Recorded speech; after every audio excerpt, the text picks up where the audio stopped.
Bueno, vamos a conocer más de la trayectoria de David Bowie, el legado también, y para eso nos acompaña el crítico de música Sebastián Cerda. Un gusto recibirte, Sebastián, ¿cómo estás? Bien, Maca, ¿y tú? Bien, también te sorprendiste con la noticia. Conversábamos fuera de micrófono Sí. que poco se sabía de una agónica enfermedad de David Bowie. No se sabía nada y por lo tanto, claro que estoy sorprendido, claro que estoy choqueado, impactado por la muerte de un hombre de su trascendencia. Y él, bueno, como siempre manejó algunas cosas de su vida, tuvo esta enfermedad muy oculta y bueno, desde que él se retiró hace ya más o menos una década, se dedicó simplemente a compartir música a intervalos también, porque tuvo un largo silencio. Así es que poco se sabía de esto y la sorpresa es para el mundo musical completo. Mira, vamos a repasar su trayectoria, su legado, pero primero despejemos estas dudas, porque yo te preguntaba, los cercanos al mundo de la música ni sospechaban que prontamente podría venir un desenlace de este tipo, y el 8 de enero, lo decíamos recientemente, había publicado su último álbum. Sí. Uno hubiera esperado que su estado de salud al menos fuera mínimo para acompañar la presentación de un nuevo disco. Claro, son lecturas que se hacen a posteriori en relación con ese disco. Se sabía que Bowie tuvo un problema, algo así como cardiovascular, hace más o menos 10, 12 años, y desde entonces estaba más o menos retirado y apareció en 2013 sorpresivamente con un disco, pero que él no promocionó en vivo, sino simplemente lo sacó. Hizo lo mismo ahora con Black Star y es un disco que está teñido de muerte, pero es algo que venía siendo un tema recurrente en la discografía de Bowie irregularmente, discos atrás, pero ahora claramente se hace una lectura distinta, claramente este disco empieza a cobrar tintes de despedida. ¿Por qué? ¿Qué tiene musicalmente este disco que finalmente uno hoy día puede interpretar con estos tintes de muerte? Bueno, desde luego toda la estética, parte de las letras, tiene ya 2 videoclips este disco donde la muerte es un tema muy presente desde el punto de vista estético, pero de una manera muy particular, muy a lo Bowie, porque se da el caso, por ejemplo, está Johnny Cash, el legendario músico norteamericano, que poco antes de su muerte editó un cover de Nine Inch Nails que está muy en este tono de despedida del mundo, las cosas que he hecho bien, las cosas que he hecho mal. Bowie, en cambio, miró la muerte de frente, la muerte fea, la muerte con sus tonos lúgubres, con sus tonos tétricos, y todo eso está impregnado en el disco Black Star, que lo sacó recién el viernes. Así que los tiempos se le dieron mucho, es imposible calcular el día de la muerte, pero en el caso de Bowie se dio este movimiento muy curioso en el calendario que permitió que apenas 3 días después de haber publicado su último disco, falleciera. Claro, son los misterios de su muerte que tal vez nunca vamos a poder dilucidar respecto de en qué condición se encontraba, cuál avanzado estaba el cáncer en el momento en el cual finalmente él presenta este disco, que a los 3 días finalmente desencadena en su muerte. Pero hablemos de la trayectoria, porque lo importante que ha sido la presencia de David Bowie a lo largo de los años. ¿Cuál es el mayor legado de David Bowie? Bueno, para mí David Bowie está a la altura simplemente de los más grandes. O sea, yo creo que en el apartado rockero del cielo, en esa galería, al lado de Elvis, al lado de Lennon, está la silla de David Bowie. Así de enorme yo creo que es su aporte. ¿Y tú crees que va a ser recordado como es recordado Elvis o John Lennon?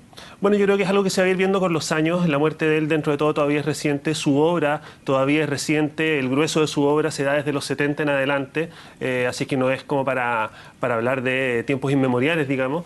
Yo creo que se va a ir evaluando, pero ya la huella que ha dejado David Bowie y que dejó en vida es mucha y es muy grande. O sea, movimientos como el glam de los 70, movimientos incluso como el hair metal, ese rock de los peinados y los colores que se dio en los años 80, están directamente relacionados con Bowie. Artistas como Madonna, como Lady Gaga, como Boy George, toda la New Wave con grupos como The Cure. Claramente se ve la huella de David Bowie ahí, el Britpop, incluso en lo escénico. O sea, todos esos artistas como Jarvis Cocker, de Pulp, Brett Anderson, de Suede, o incluso en Chile, Beto Cuevas ha reconocido que David Bowie fue un espejo para él. Es muy evidente, es muy notorio el legado y la influencia que ha tenido David Bowie en el mundo de la música. En el mundo de la música, pero también en el mundo de lo estético, de los colores, Sí.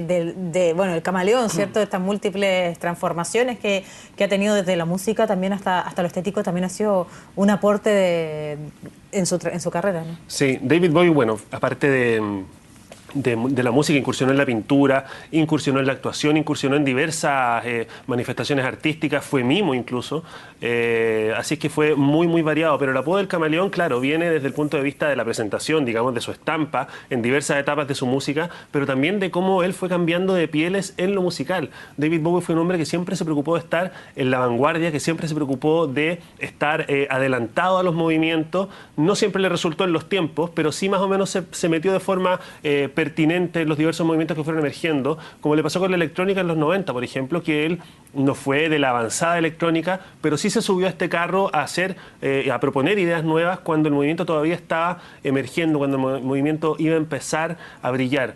Y David Bowie tuvo eso, de ir ya sea proponiendo nuevas cosas o a tiempo para recoger las que por ahí estaban emergiendo y mostrárselas al mundo. ¿Con qué etapa de la vida musical de David Bowie te quedas? Yo creo que ya ahí entra el paladar personal de cada uno. Sí, ¿no? Los claro. más rockeros seguramente te van a decir de sus inicios con Space Oddity, lo que hizo a principios de los 70 con Ziggy Stardust, el gran famoso personaje que revolucionó el mundo del rock en su época. Pero para mí, digamos, por una cuestión generacional, me impactan mucho los discos que él hizo en los 90 y que no son muy mirados en general por la gente que estudia a Bowie y que tiene una época también súper pop, súper de MTV. Y también, por supuesto, la trilogía de Berlín, que son los 3 discos que hizo a fines de los años 70 con Brian Eno, en colaboración con Tony Visconti, que fue su productor histórico, y donde Bowie se muestra en todos estos discos que te he mostrado mucho más propositivo, con ganas de experimentar, con ganas de hacer locuras musicales, no solamente canciones formales de 4 minutos, de hacer hits, singles, sino que también de hacer piezas con una búsqueda mayor. Claro, cuando yo te pregunto con qué etapa de David Bowie te quedas, tú me respondes de inmediato, bueno, es que también tiene que ver con el paladar ya personal. Sí. Y claro, también tiene que ver con en qué etapa de nuestra vida nosotros nos encontramos también con David Bowie por primera vez. Por ejemplo, entonces un recuerdo de lo que pasa en los 90 y claro, sí, es posible no estar influenciado, al menos nuestra generación, por eso también. Sí, pues. Sí, yo creo que nuestra generación descubrió a Bowie, por ejemplo, con la banda sonora de la película Mundo Cool, claro. Y con, qué sé yo, el disco Earthling, donde él se metía en la electrónica que estaban explorando en ese minuto grupos como Underworld, como Orbital, y esto da cuenta, como te decía, de cómo Bowie es capaz siempre de ir reinventándose, siempre en la búsqueda de nuevos sonidos e ir proponiendo cosas en ese sentido. ¿Qué pasa con los videos, que también tienen un aporte significativo también en los mismos? Claro, y de hecho MTV lo reconoce, David Bowie es parte importante de la génesis de ese canal, como figura, digamos, no como organizador. Y sí, pues él propone siempre también en esa línea y bueno, yo creo que desde antes incluso de la era del video, en la prehistoria del video, con la creación de personajes como Ziggy Stardust, por ejemplo, donde a lo mejor sin hacer grandes videoclips, sí da cuenta de que imagen y música son cosas que pueden y que tienen que ir ligadas para generar un efecto mayor en el público. Repasada porque bueno, hoy día tenemos, a propósito de su muerte, la posibilidad de encontrarnos muy fácil en distintos portales con parte de su trayectoria y hay un video muy entretenido que muestra los distintos trajes que acompañaron las distintas etapas de David Bowie, siempre en una vanguardia y también siendo bastante rupturista también en las distintas etapas. Sí. Sí, claro, incluso yo creo que ahora en su final, cuando aparecen los 2 videos con el mismo antifaz, con unos botones, que es muy tétrico, como te decía, y que de alguna manera también da cuenta de un personaje que Bowie está queriendo encarnar o de una faceta de él que está queriendo mostrar. Y eso es algo que siempre hizo, como te decía, con Ziggy, este gran personaje de los 70, pero después con el Duque Blanco también, que fue el personaje que recuerdan más los ochenteros. Bowie en ese sentido siempre trató de vestir con una característica que fuera más allá de lo musical también, porque él no solo era de, qué sé yo, un ropaje porque se ve de tal manera, sino que también porque representa algo. ¿Por qué fue tan influyente? Yo creo que por su carácter de vanguardista, yo creo que por su carácter de ir buscando nuevos rumbos en lo musical y también por llevar esa ruptura a otros niveles. Es muy recordado, por ejemplo, Bowie, cuando él reconoce en una entrevista que es bisexual, pero después él con los años se echa marcha atrás, dice... Pero eso fue a finales de los 70. Claro, pero después él se corrige y dice, en verdad lo dije para provocar, no es que yo sea bisexual, nunca lo he sido, soy heterosexual, pero quiso hacer una provocación y es una provocación que tenía que ver con finalmente abrir mentalidades, mostrarle al mundo nuevas cosas, mostrarle al mundo, ir avanzando también en ese tipo de temas.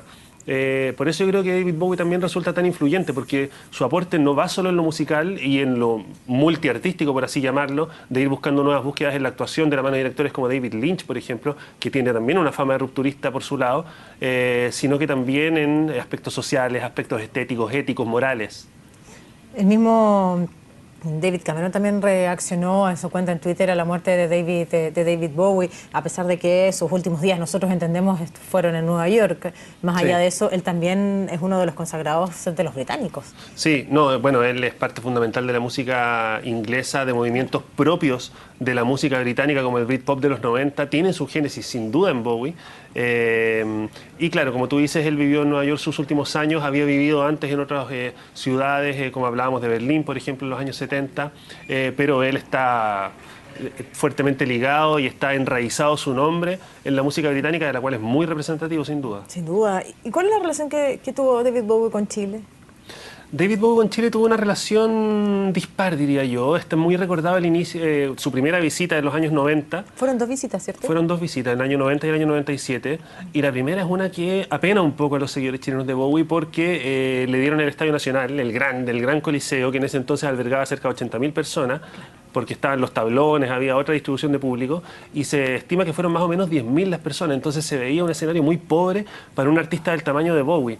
Y él ahí vino cerrando su etapa de clásicos. Él venía diciendo, voy a tocar mis clásicos de los 70, de fines de los 60, y puede que de aquí en adelante no los toque más. Y fíjate que en el 97 nos tocó, yo tuve la oportunidad de verlo en esa ocasión, comprobar que eso iba a ser cierto, porque David Bowie el año 97 vino a mostrar mucho presente, vino con el disco Outside de principios de los 90, el disco Earthling de mediados de los 90, con sus clásicos, los pocos que tocó en ese minuto, como The Man Who Sold the World, por ejemplo, retocados al sonido jungle electrónico que estaba queriendo mostrar en ese momento. Así que tuvimos la suerte de ver 2 facetas de Bowie, pero las vio poquita gente, porque la primera, baja convocatoria, y la segunda, en el Curso Central, donde caben más o menos 6.000 personas, una cosa así. Ah, mira, y esos fueron los 2 pasos por Chile. Así es. ¿Y cómo se habrá explicado ese primer paso? Porque cuando tenemos el Gran Coliseo, claro, 80.000 personas en ese momento, hoy día serían 40.000, pero de igual manera es el mayor espacio para recibir un artista de la talla de David Bowie y solo llegan 10.000 personas. ¿Cómo se pudiera haber explicado eso ahí? Yo creo que tiene que ver con cosas de la cultura musical chilena de ese minuto, con nuestra relación con los grandes conciertos que estaba recién dándose, o sea, un año antes había sido la presentación de Rod Stewart. Y esa presentación se enmarcó en un festival de 3 jornadas. Entonces los chilenos de algún modo eligieron a cuál iban a ir. Y claro, lo que le pasó a David Bowie de algún modo también es lo que le pasó a Paul McCartney en su primera visita, o a los Rolling Stones en su primera visita, con un poco más de público, pero igual sin llevar la gente que se suponía que estrellas de su calibre tenían que llevar.